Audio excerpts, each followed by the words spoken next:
Indagamu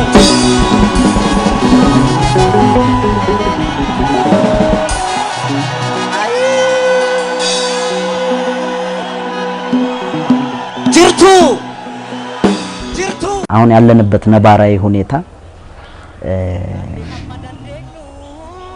እኔ ነኝ አንደኛ እኔ ነኝ በሚል ተልካሻ ምክንያት እየተደነቃቀፍን ምናልባት የተገኘችዋም ራሱ ወደ ኋላ ስትራፕ አርጋ ሌላ ዋጋ እንዳታስከፍለን እርስ በርስ ጥንቃቄው የሚያስፈልገው ያ ነው። ግንባሬን እንጂ ጀርባዬን ከመታችኝ የሚለው አባባል ምናልባት ረጅም ጊዜ አይደለም ማን ግንባሩን ሲሰጥ እንደነበረ ጀርባም እኮ ሲገኝ ነው የምትመታው። ጀርባውም ምናልባት በቦታው ላይ ተገኝተ ቻሌንጁ ሲበረታብህ ስታፈገፍግ ይሆናል። ምናልባት ጀርባውንም ያልሰጠስ ቢኖር ኢትዮጵያ ደሃ አይደለችም። ኢትዮጵያ ከ80 በላይ ቋንቋ የሚነገርበት ሀገር ናት። ያን ፕሮሞት አድርገህ ለዓለም ማሳወቅ ነው። ምንድነው ከኔ ውጪ ወደ ውጪ ያ ነው ሁሌ እኛን እንድንጠላለፍ የሚያደርገን። ይወደድም ይጠላም ተለማመደው፣ ይሄን እኩልነትን ተለማመደው፣ መቻቻልን ተለማመደው። እማትለማመድ ከሆነ ዋጋ ነው የሚያስከፍል፣ የትም አትደርስም። ዘረኛ ብትለው ባትለው ምናልባትም እኮ አንተ ዘረኛ ነው ስትለኝ የዘረኝነት ትርጉም ገብቶ ሊሆን ይችላል እኮ።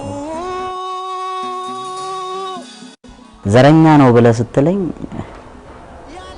እኔ ስለ ዘረኝነት ማላቀው ያው ሌባ እናት ልጇን አታምንም እንዳልኩት አንተ ከኔ ቀድመ ዘረኛ ስለነበርክ ሊሆን ይችላል እኮ። ያለ ሐመዳንዴኙ ከነጫለ ማል ጎኑፍ ጢናስ ገበር ጉዳ አከወጅም ቡቡሉ እንደ ከዚህም በፊቱ ዲቫይድድ አርጌ አንዱን ማህበረሰብ የራሴን አመለካከት እጭንበታለሁ ካለ እሱ ድሮ ቀረ።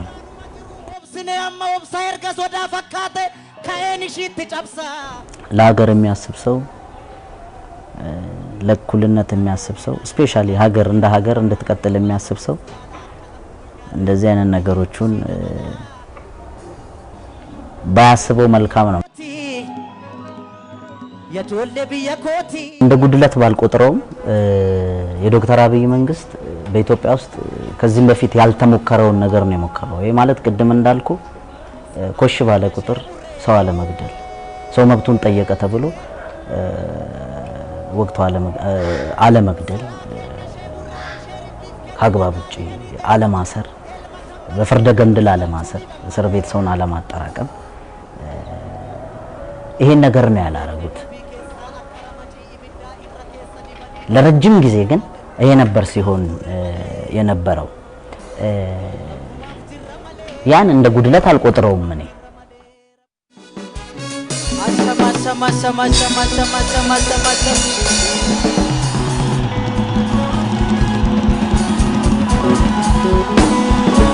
indagamu